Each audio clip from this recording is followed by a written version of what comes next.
This is how Taylor Swift's most Jedi business move might disrupt the music royalty industries forever. I went to the Taylor Swift show on Friday night in Melbourne. Absolutely phenomenal. She is the GOAT.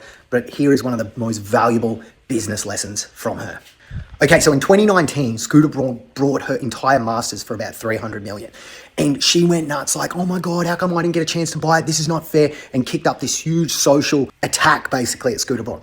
And Kelly Clarkson wrote this tweet, why don't you just re-record them all? That's exactly what she went and did, and re-recorded all of her old albums, which recreated these masters again. And that's when you go on Spotify and you see the version and it's got Taylor's version. That's her re-recorded over her old masters. But in doing this process, she basically reignited all her old music and created this huge tidal wave resurgence. You know, the 1989 album is the most streamed of all time. And all of this led to the Eras Tour, which is now going to be the highest grossing tour in the history of music, well over $1 billion.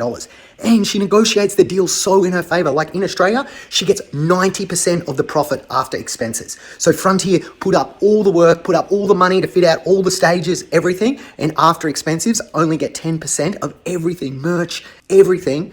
She gets 90% of the profit, making over $10 million per night just here in Australia. But the big lesson here, and this was a core value that I really tried to instill in Culture Kings, is whatever happens, use it. And it's this clear saying here is that when she was in that whole deal with Scooter Braun and she got frustrated and pissed off, rather than staying there, she shifted to action mode, to determination, and jumped in there in the studio and bang, re-recorded everything, which just ignited this tidal wave of popularity and sent it into GOAT territory. This is an important lesson, and I do believe what happens a lot in business is stuff breaks, stuff goes wrong, the rules change, the government changes the rules, something else happens and you are stuck. But rather than being in that frustrated, pissed off, is as quick as you can shift to determine and use that energy to move it forward, to make the next big advancement, to take it to the next level.